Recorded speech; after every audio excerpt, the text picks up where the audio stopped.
Welcome to Spirit Baby Radio. I am your host, Kelly Meehan, a citizen of the universe and a passage keeper and mentor for our new Earth children. I believe we are entering into a new psychic structure of our reality, and it is meant to embody deeper trust and ways into solid self-love and fearless integrity. Our new world energy of spirit babies needs us to consciously create within conception, trust pregnancy, and have freedom to birth and parent from innate wisdom. This is Spirit Baby Radio.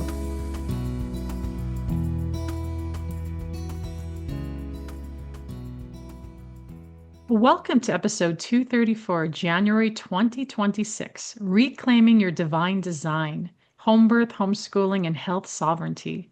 Do you know how to trust under societal pressures and beliefs? How can you prepare and open up to your fertility health into birthing? What fears or distractions keep you closed down? How can you fully reclaim your way forward? I have a special guest here, Kristen. She's here. Hello. Hi. And I'm going to read her beautiful bio in just a moment, but I always like to go into how we connected. And I connected with someone else in the podcast space here, Nicole, and I feel like her holistic education, fertility support, and she's like Reclaiming Birth Conference. She was a part of it. You have to know these people. I was like, I do? Okay, let's do this. I want to know. And we finally making it happen after many messages back and forth. And I'm excited to have you here. Yeah, I'm excited to be here. I think timing is always perfect. It's just trusting. There you go. So let me share more about who you are. Kristen Nagle is a founder of the Reclaiming Birth Conference, a former NICU nurse who once thought home birth should be illegal, turned faith-led movement creator. Kristen has spent over a decade walking out a return to God's design through home birth, homeschooling, health sovereignty, and building life outside of conventional systems. Her work centers on helping women move from fear and outsourcing to trust, embodiment, and rooted leadership in their homes. Through birth, faith, and lived experience, Kristen invites families to remember what was always theirs and to reclaim life as it was meant to be lived. I'm all like, sign me up. Something you say here, I love this outsourcing to trust. And I want to, you know what I'm going to say? I want to hear about the NICU nurse experience, and I want to hear what the home birth and what has changed. Like, where was this change for you? Thank you. Oh, yeah. Oh my gosh. It was quite a journey, as I'm sure most of us go on, right? So I was a neonatal intensive care nurse for 14 years. I was an indoctrinated nurse. I saw the worst of the worst. That environment is quite toxic. You're kind of in there, conditioned in the conversations, midwives are terrible. They don't know what they're doing. Doulas, what a joke, like home births, like the worst case happens, and it creates this, toxic environment of thank goodness for the medical system that we are here to save everyone and save these babies. And that was the conditioning that I was a part of for a long time. And it didn't shift overnight, but it's interesting how we all open a different door and then that leads to the next, to the next, to the next. And for me, it was 2015 when my oldest son was born. And I look now at it as being like divine intervention, but it kept being pressed on my heart. What are you going to feed your baby? What are his first foods going to be? And I was like, of course I know what to feed my baby. I'm a pediatric nurse. I studied this in school. I know what his first foods should be. And, but it kept, pressing down. People were in my space talking about food differently. And I was like, okay, fine. I'll look into it. So with new baby in my arms, I turned on my first documentary and I got hooked. I got hooked on everything about food, just realizing like we actually don't know anything. We're not taught properly about what this is. We're taught to feed our babies fortified rice cereal. Why would we fortify with iron when they can eat the real thing, bone marrow and liver and all these, delicious, real nourishing foods? And why would we give them rice when it's, empty nutrients when they can't even digest grains until 16 months? So it was like all these unravelings and getting back to traditional foods of how to actually nourish our babies. And I became obsessed. I enrolled at the Canadian School of Natural Nutrition in 2016 and became a holistic nutritionist. And that's really when all the light bulb moments went off for me. It was, wow, health is so simple. Why didn't I learn this in my 4 years of nursing school? Why wasn't I taught how to care for our children? Why, why didn't we learn all these things? And it was, oh, because they don't want us to know. We're easier to be controlled when we're victims, when we're in the system, when we're in, their walls where they're telling us what to do. They don't want us to be healthy and sovereign. And so my second son was born 2018, and each of my children were different layers of unlearning, and everything kept getting pulled Mm-hmm. back. And he taught me how to trust the body. And this was the whole idea of coming back to our perfect divine design, that we don't need anything outsourced from man, any injections. We don't need anything outside of our perfect creation and what we are able to nourish with our own bodies. And so he had absolutely zero injections. And I remember watching him grow and just being, what a lie. What a lie parents have been told, that they need something put into their perfect baby's body so they can survive and be healthy. Like, what an odd concept. And so I started speaking out about that in 2018. I got in trouble with my College of Nurses then, for bringing awareness to this Yeah. conversation. It goes deeper, but the whole kind of longer story from that was 2020 came.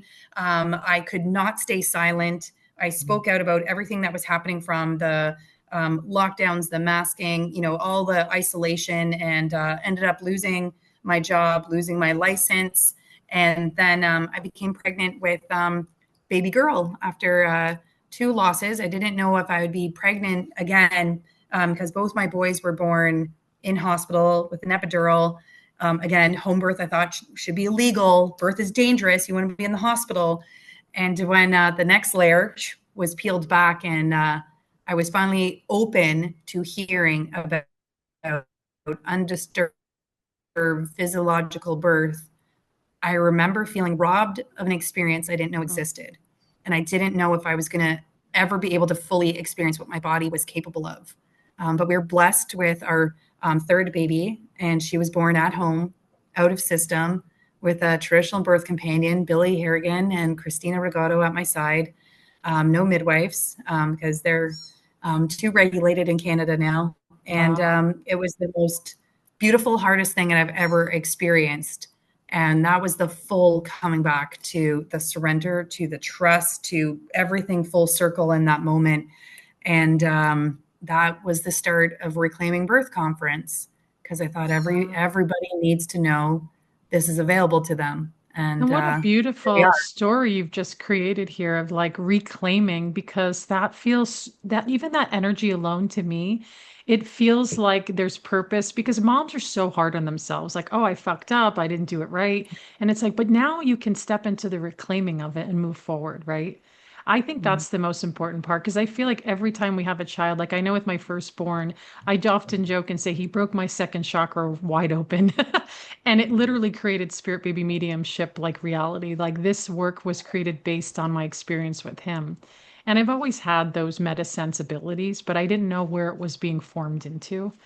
And so then, but then my second was a whole other thing too, is like I actually had a home birth transfer with the first one, and I went into that system, and it's a podcast of its own. It was not good.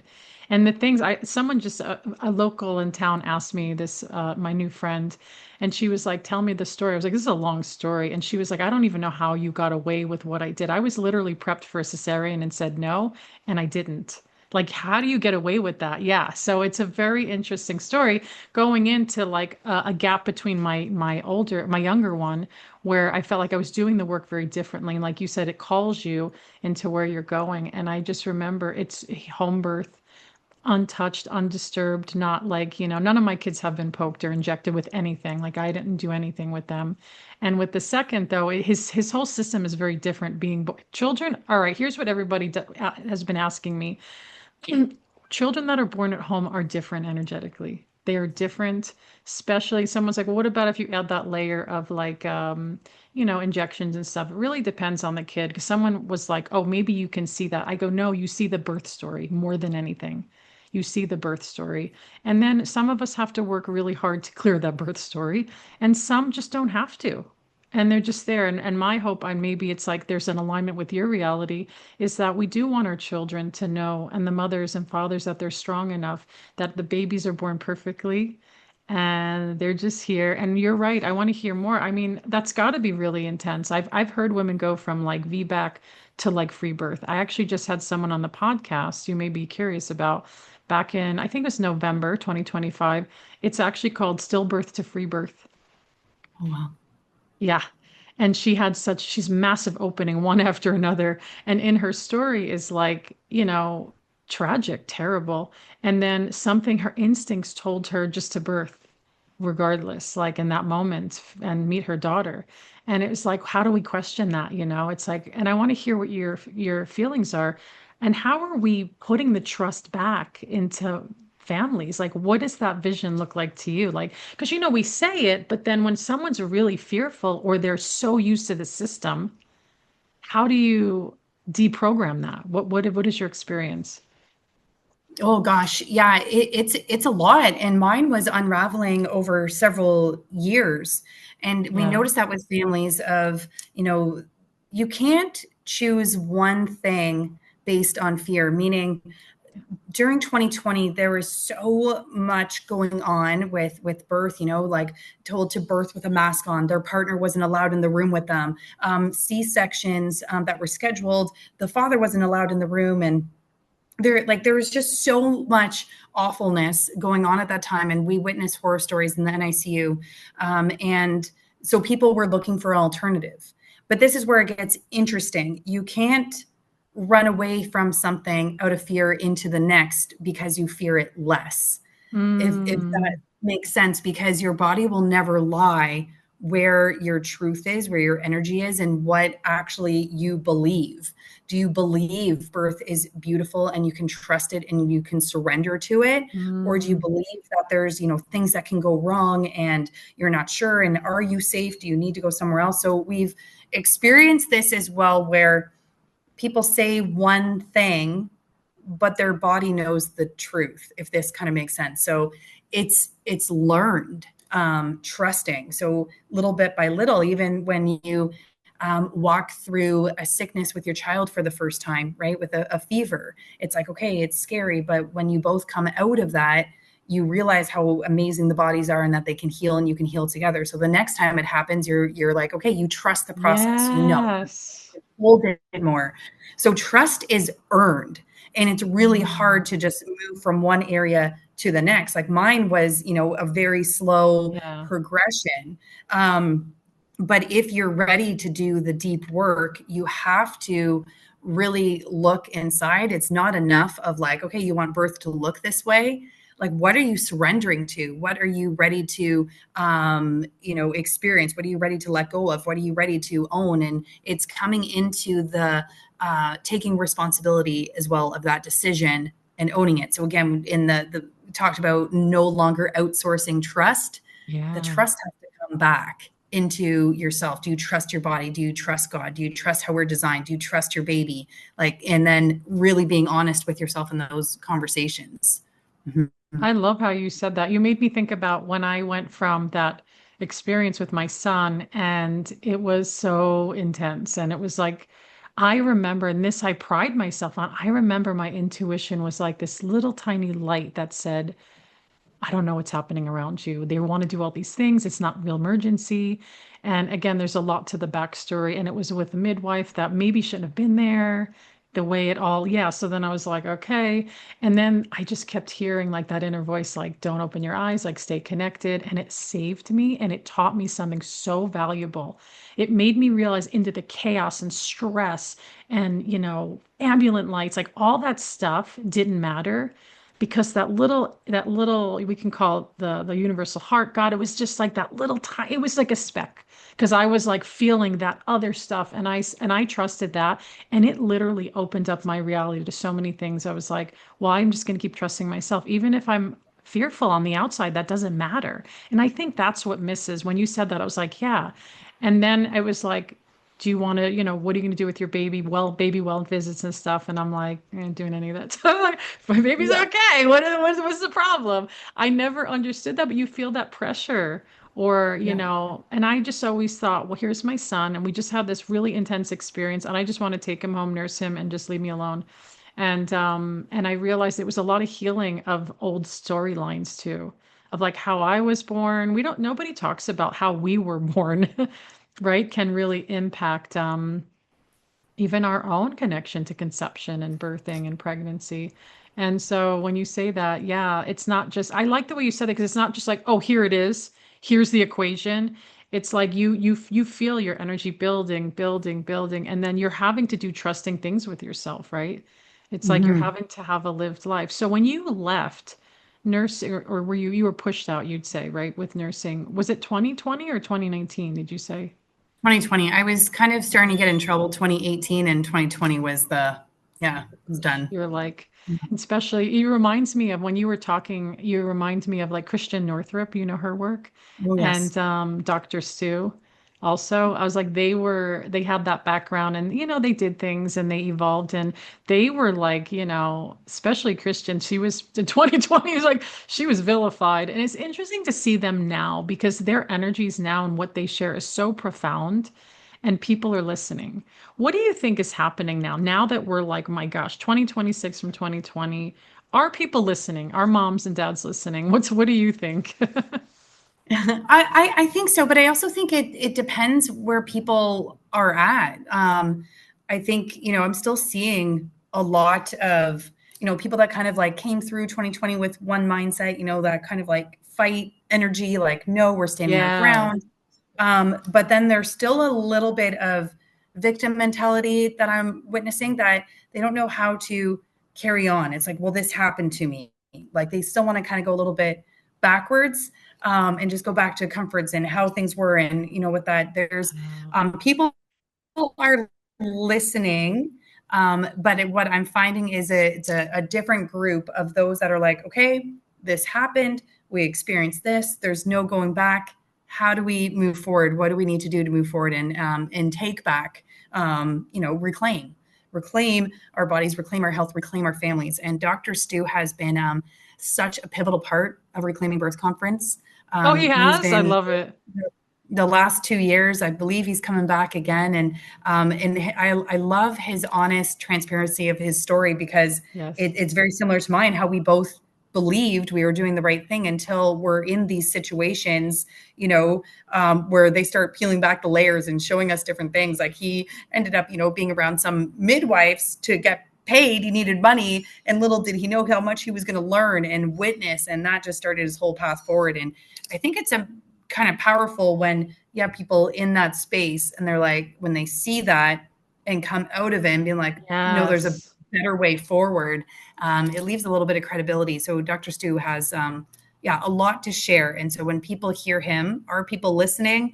I think they Yeah. listen a little bit more, knowing where he came from and where he's Yeah, at. and he's very honest about the things he fucked up on, to be honest, Yeah. and the things that Yeah. he thought. And I think even you were sharing that, and even I think of it, Christian, I'm like, this is a time where it's like, yeah, we did things, and not to feel victimized or like that's what we did, and we're here now.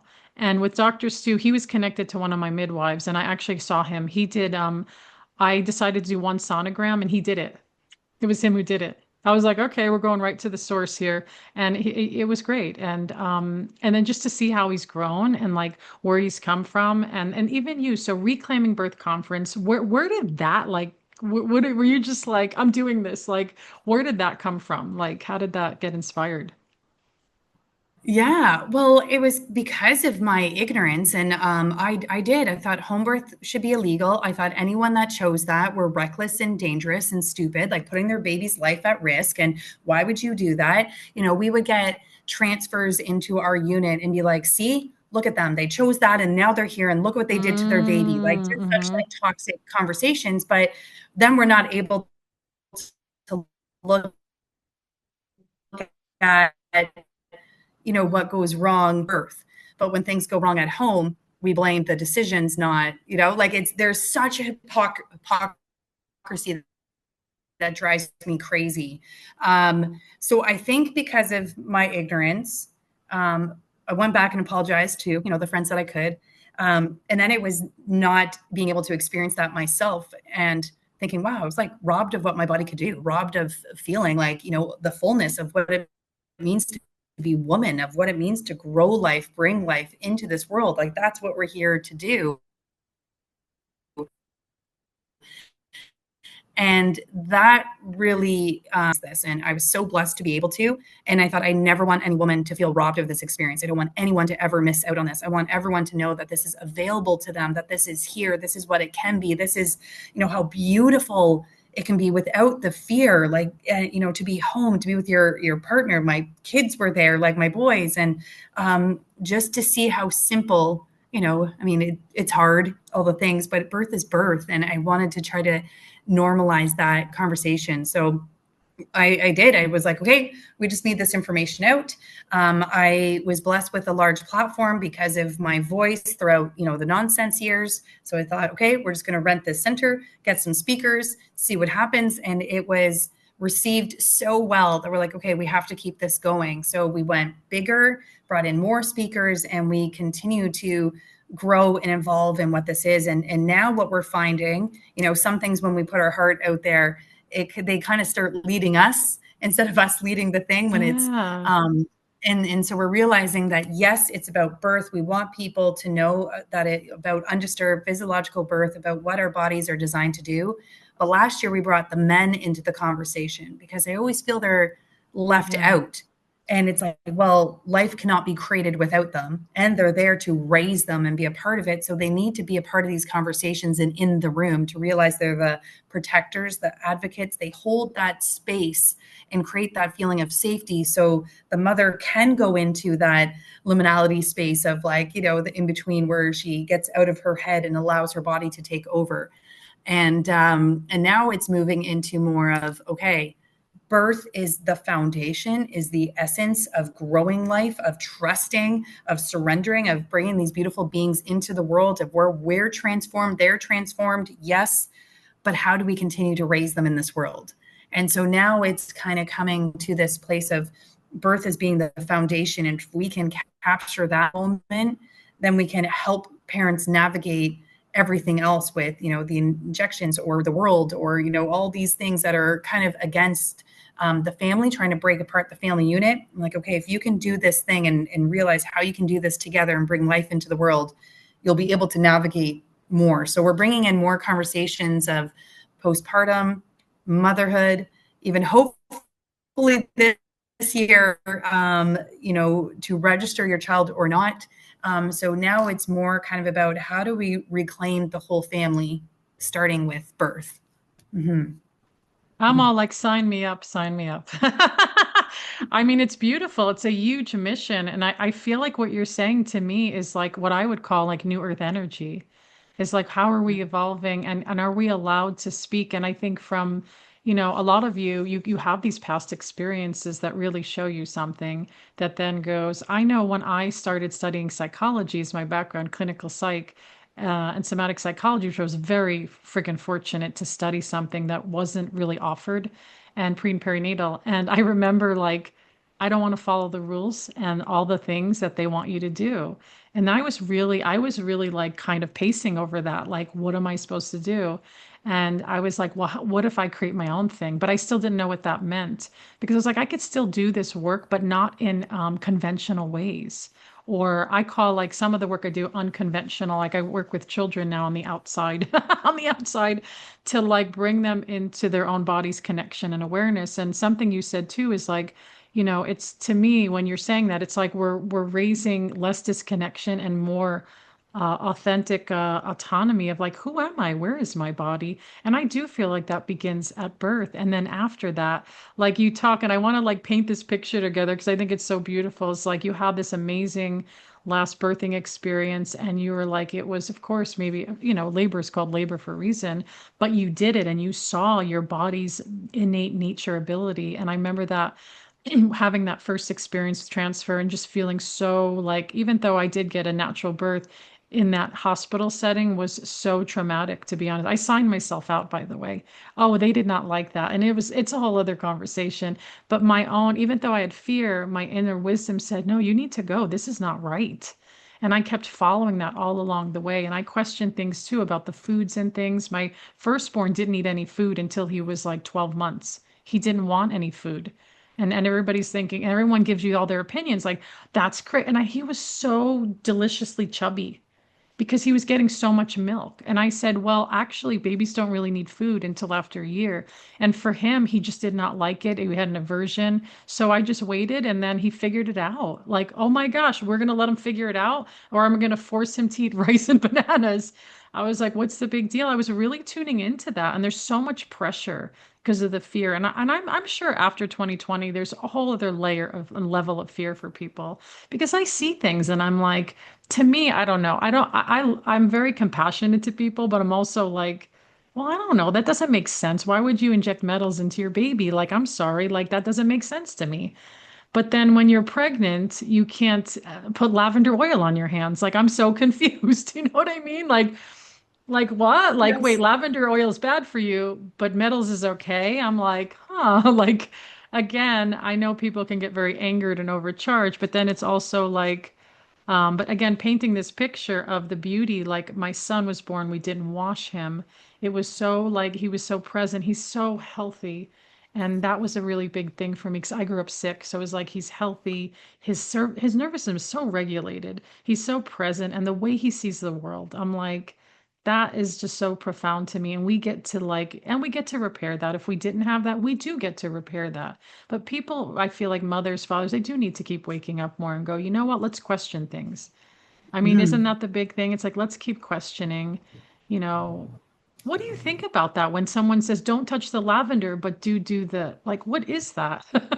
I don't know. It doesn't make any sense. It's like, Right? okay, You're well, confused. don't eat sushi, but Yeah. put all the metals in. Don't eat soft cheese, raw eggs, and cold cut meats. Like, but we'll put all this into your body. Like, that's fine. No, it doesn't make any sense. And I think it's so interesting, the programming and brainwashing, because it's like, oh yeah, well, that's for our safety. Like, we need that. That's health. And because I was there. And in that, sorry, so behind Yeah. me, it It's just okay. distracted me. Yeah, but I believe that, and you can see that it's total brainwashing. That's all it is, conditioning. You Mm. hear it over and over and over again. This is safe. This is not. This is what you do. This is what you don't do. And I think we're in this. I call it the conveyor belt of life. Right? You just hop on, and it takes you, and you just keep following along, and just grab whatever is handed to you along the way. And when you try to hop off, like, and walk backwards, like, that's where you really have to kind of struggle. But it was when I finally was ready to ask questions, because I started to see things, and I wasn't allowed to question that. It's really interesting in Oh, the and unit. yes, do tell. Yeah. So when I was in the unit, I would watch our 23-week prems, right? Super small, fragile, 60 days of life, not even full term yet. They would receive their 2 months shots. And this just standard. They're, by this time, 60 days, they're a little bit bigger, they're getting healthier, getting closer to going home. However, they get these shots and they go backwards, meaning their heart stops beating, they stop breathing on their own, the apneas, the bradyas, the spells, and they need to go back onto invasive breathing support. And then I was like, do you guys see what's happening here? Like, don't you think this is a problem? But it was passed off as a normal side effect. And that's when we did our Wow. nursing shift change. Then this is what would happen was, we pass it off. Oh, baby had their shots today. Baby had this. Now they're just having a lot of spells, like normal, and that's it. And so it was kind of just so bizarre that we would give, medications and other things. And if there was a change in vital signs, we would stop it, like, just absolutely stop it right away. When we're giving blood work, Yeah. then, like, when they give them blood, we're sitting at their bedside and we're documenting every 15 minutes to make sure there's no change. If there's a change, then we stop the blood, but go back on invasive breathing support. That's normal. That's so scary, the things that you've had to witness and you question, but the question isn't taken seriously because it's just what you do. It's like you're following the rules and orders of that system, right? So it's like, oh, this is just what we do. This is who we are, right? And then you're like questioning it, and then they don't like you. They don't want you to Yeah, question not at it. all. I Yeah. became the You're crazy the nurse, and conspiracy that's when I really, theorist, maybe even, right? What they say? I don't know. yeah, Is that the exactly. term they use? I don't know what they, I have a doctor friend who came for a visit where I live in a new like nature area now in this new state. And I didn't want to talk about the pregnancy birth stuff, but I was like, she's an ER doctor and she's living in a big city. And I said, well, what do you think? I can see the energy, the dynamic change of where her energy was. But what I saw, she's very much into following the orders and rules. And she said that pregnancy is risky, but in a Mhm. way where she didn't use the word dangerous, but we might as well add that in there. Do you know what I mean? Like we might as well add that in. But it was just interesting to see that one form of idea and thought. But then I'm thinking, okay, you are someone that deals with emergencies, but I'm sure it really has good value in certain real emergencies, right? Not like I feel like with pregnancy, I do think there's a lot of fake emergencies in birth, as we see. And I see these women who have had sometimes multiple cesarean births, and they do miss out on what that is not to. But coming back to, I want to know with the Reclaiming Birth conference, like who shows up to that? Who is this for? Mhm. Is it in There's person? Is it virtual? Like how does that work? We have virtual tickets, but it is in person. It's so important to get in the room, right? We do so much of this online, connection, which is great. It's amazing that we get to connect all around the world, but it's so important to get in the room.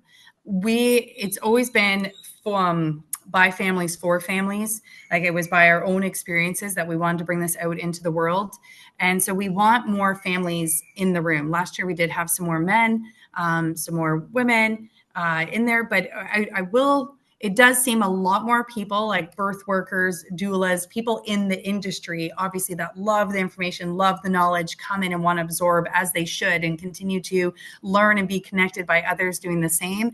But we really do want to open it up to more families because that's where the change takes place, Ah. right?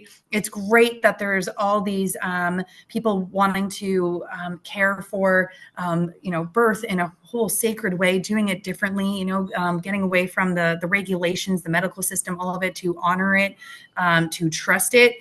But that change doesn't happen if we don't get more families in the room. So this is our hope and desire, is to see that. And we get a lot of people saying, well, I'm not ready to have, children yet. I'm not there yet. Perfect. This is the perfect time for that, Mm-hmm. because we talked about at the beginning about like, how do you start taking back the programming and taking back the layers? Well, you have to start somewhere by learning and hearing it, because it takes time. We have been like, this has been ingrained in us over generations, like for a long time. This is one of the longest layers to peel back. So whether you're ready to have a child or not, if you're thinking you ever do want to have a family, get in the room, start learning, start being aware, start knowing what is possible, what is available to you, start taking back, those layers so you're ready.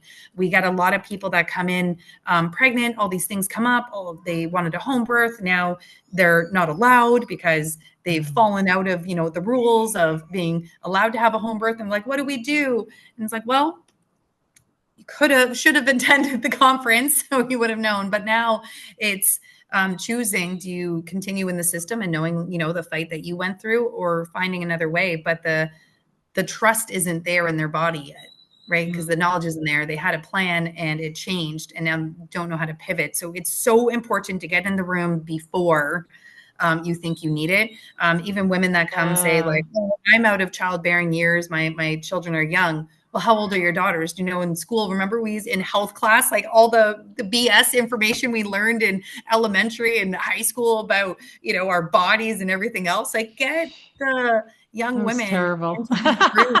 Yeah, Yeah, it's like such nonsense, but get the it women is. in the room, like learn this mother-daughter learning. And we've had women in their 60s show up just to support or wanting to know, and they were shocked at the profound healing that they had from their births. They didn't realize how much they're still holding on to what they're experiencing or having in their body, and it just made them realize so much. So we do say it's for everyone, but really we want the families in the room. We want them to Love be there that. because they're the ones that are going to be making the change moving forward. Yeah, Mhm. I love that. I know because when I think of conferences, I think of all the professionals, to honestly.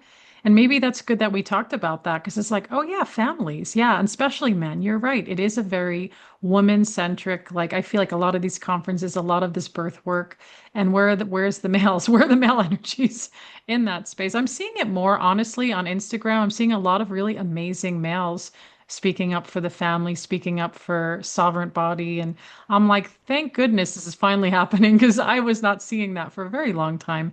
And my Mhm. podcast is going to have more men that are of that like mind to hear, my husband is, I think he's very open-minded. I hope so. We agree on like a lot of the things we're doing, and we unschool right now our younger one. Our older one we put in this holistic kind of hybrid thing. As a teen is a little different. But my husband, our second born, he got to catch him, and that was really special.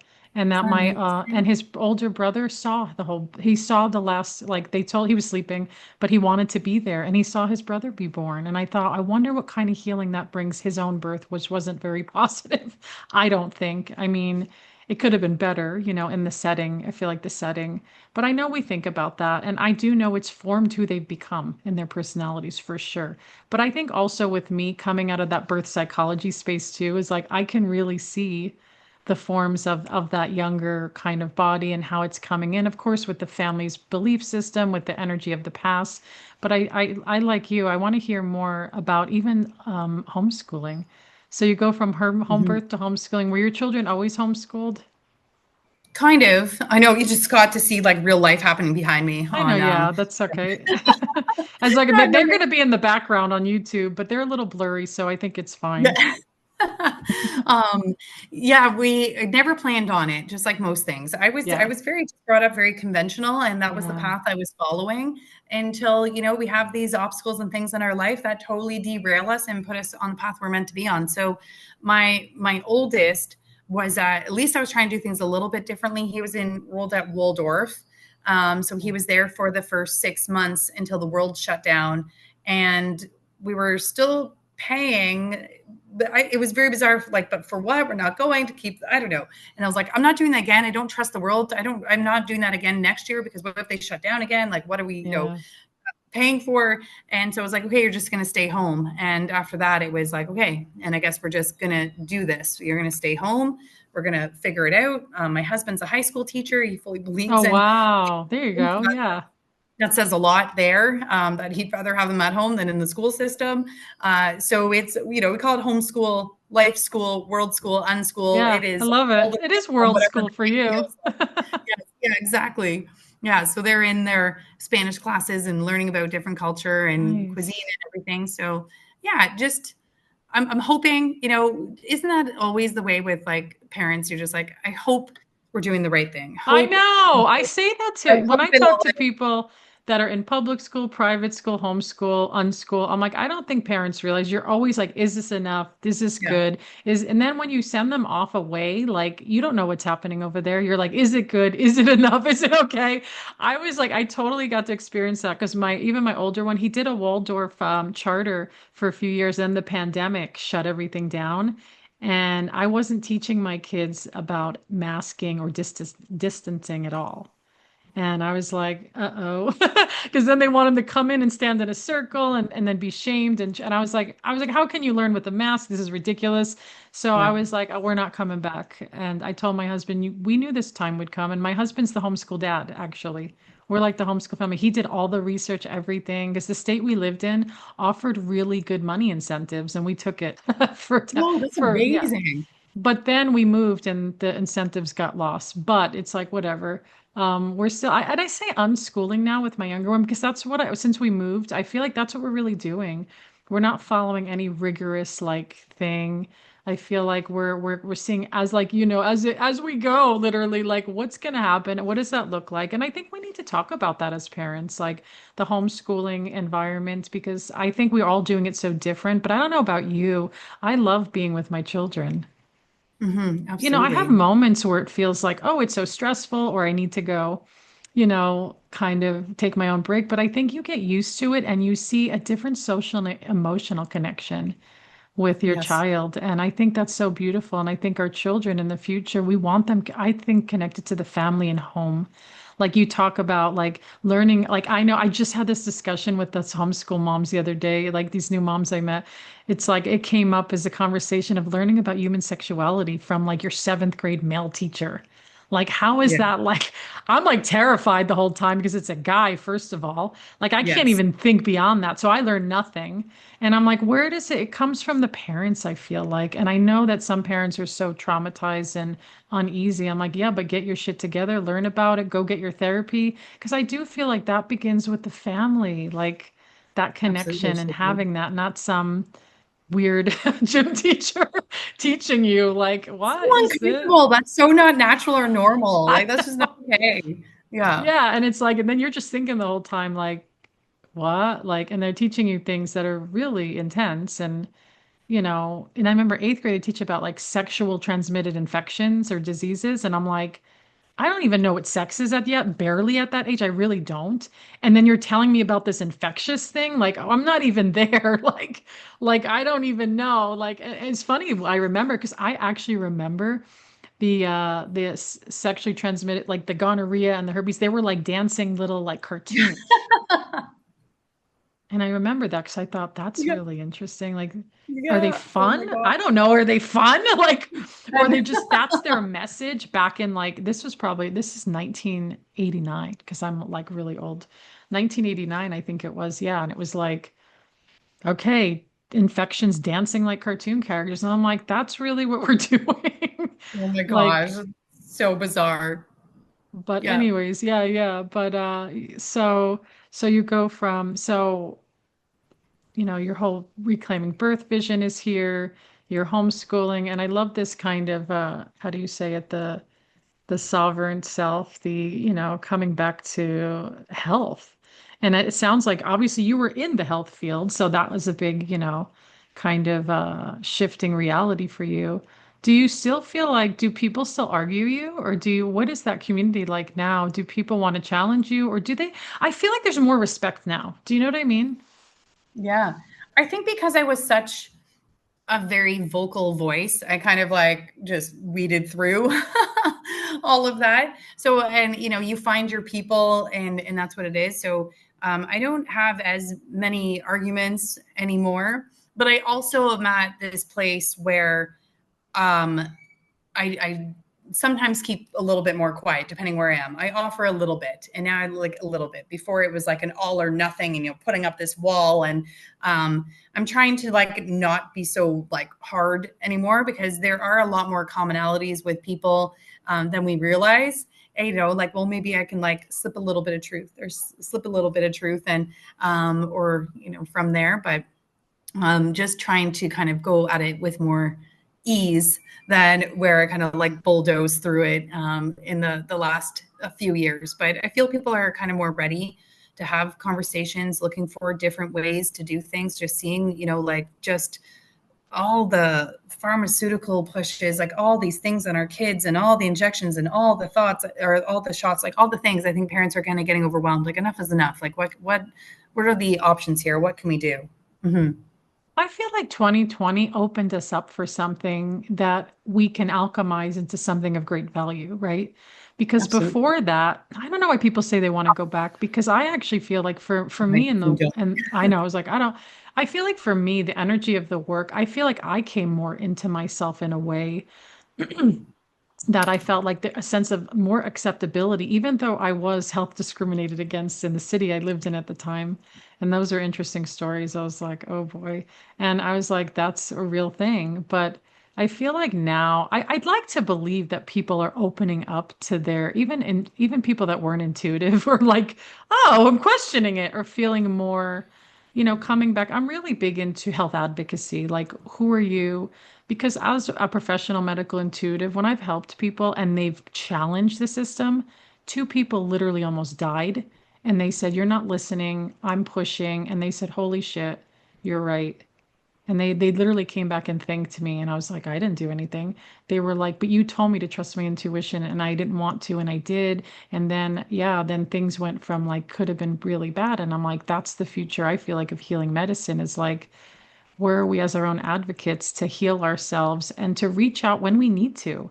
Not like I feel like everybody goes, I know in America, everybody goes to the doctor like Tic Tacs, pop in their Yeah. pills. The lines at the pharmacies when I walk through Costco, I question that. I look and I go, wow, those lines are so long.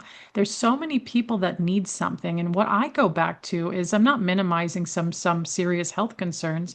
I just feel like people don't know love and they don't know a connection to their body. So they reach Absolutely. outward unconsciously. And Hmm. I know like when my kid is sick, my kids are never sick, by the way, it's very rare.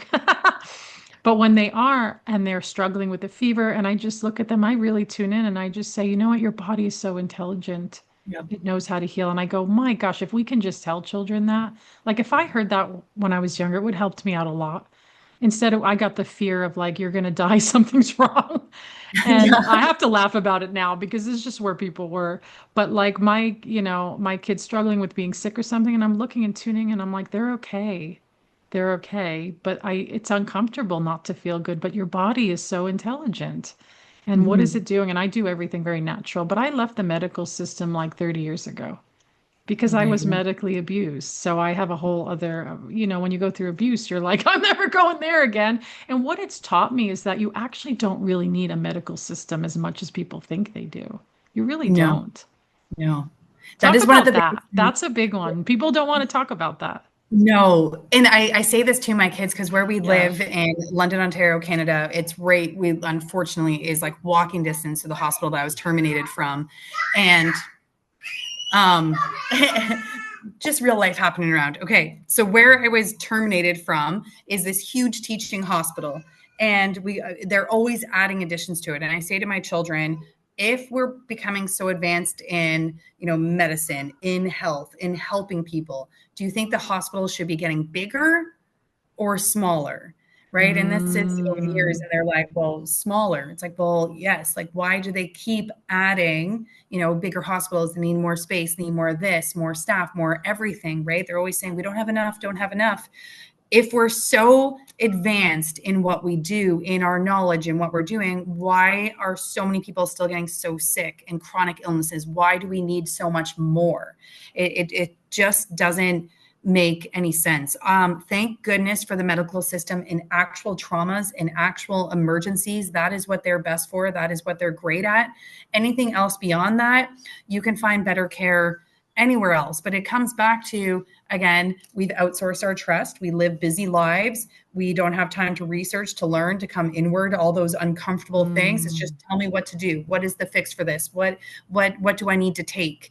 Instead of learning how to be uncomfortable for that time to allow your body to move through it. And I think throughout the years, we've learned how to numb ourselves in so many different ways, including yes. pain, including feeling ourselves, and whatever it might be, any discomforts. We're like, how do we move through it as fast as possible instead of actually Yeah. sitting in it and being like, this sucks, it's uncomfortable, but as you said, but thank you, body, for taking care of Yeah. me. Thank you, body, for knowing how to heal. Thank you, body, for knowing how to adapt in all these situations. I might not know what happened, but you do. And thank you Yeah. for taking care of me. And those are just the way you speak to your son, that's how I speak to my children too. Like, your body will heal. It knows Yeah. what to do. It's smarter than we will ever be. Yes. It's trust its innate ancient wisdom that Yeah. it knows how to heal and how to adapt. And Hmm. you remind me when you say that the big buzzword these days is the nervous system, right? I'm Yeah. regulated, I'm dysregulated. And even though I came from that study many years ago, somatic psychology, and I'm still trying to figure it out, to be honest. I feel like it's an ongoing journey, but I feel like when you say that, it reminds me of the nervous system, how it's its own thing, it's its own entity. And it either it heals or it doesn't heal with us. And I think when people are in high levels of stress, trapped in depression and anxiety, that means your nervous system is working against you on some level. I mean, for you, but against you. But it's also like coming back to like, even looking at our children, like I hear way too many children talking about anxiety. I'm like, my kids don't even know what that word means. And it's like Yeah. that's certain someone's like, no. And I'm like, well, if you have that word or they know what that is, where did they get that from? Right. And it's like we don't think about that. People, I think they adultize, I'm making up a word, children. like they have to have it figured out at 10 years old. You're like, they're 10 years old. No, it's true. I see this a lot in the world. People with children, like wanting them to have it all figured out. And everything does come back to our children. It's like the birth, right? And then coming into this world, it's like I'm thinking, how am I raising a sovereign, empathic, compassionate, kind human that wants to be a part of creating a new world energy, really? That's not trapped by the violence or the disconnect. And I do feel like, and I know you get it too, is like the more I'm seeing it so much more, the more disconnected we are from our bodies, the more people are just floating around, just doing whatever people are telling them to do and not Yeah. questioning anything. And the world is going to keep dynamically really shifting. And even other energy beings are already integrating here. That's a whole other conversation. But the human body, the being is just constantly in a huge expanded change as we see. So I want to, one last thing before we come to an end, and I want to hear what you think. Over the past years, the birthing trend is induction. Is there another trend that I'm missing right now besides being inducing everybody? Because everybody has a freaking emergency to be induced. Is there any other trends that you see happening right now? Oh, induction is definitely one. The stretch and sweeps, the horrendous stretch and sweeps that they do, they're horrific. The C-sections are continuing to still Really? go Okay. up. Yeah. But um, I've been removed from that space for a while, so I might not be the best person to really like watch the trends. I'm more like Yeah. focused on how do we educate more people on this path. So I just know that yes, inductions are out of control. You know what actually is as well is blood pressure and really pushing the ultrasounds in marketing, not marketing, but really pushing that. It is We and I marketing. yeah, well, you're right. It is. That's probably Yeah. like Freudian slip. It was, yeah, like it. Yeah. What we have been noticing is a lot of consequences, meaning punishment. So because we're kind of more immersed in this space, and my dear friend that I was organizing the conference with, she's more in a role of attending births, and so we kind of share what she's seeing and other people like our traditional birth companions and their stories.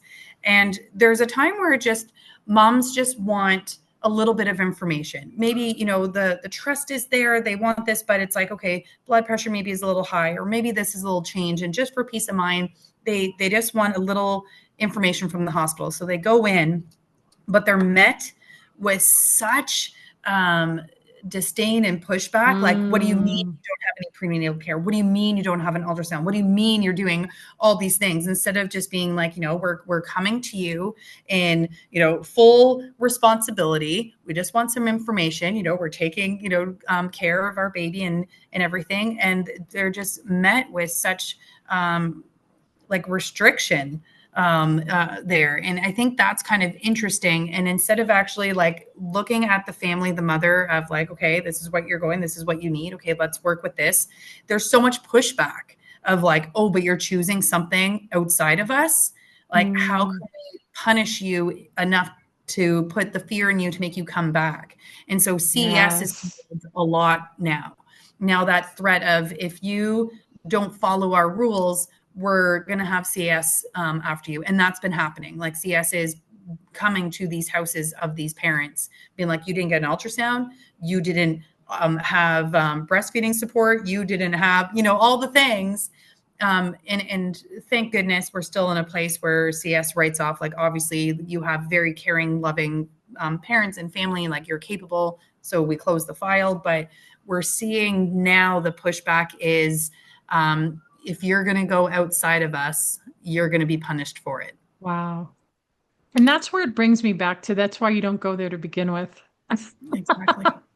Well, and that's why the birth conference, and maybe we need a different name for the conference, like how can we invite more in? Because Mm. you can be equipped with this knowledge to, again, because you have to earn trust, you have to experience it, you have to Yes. really like lean into it.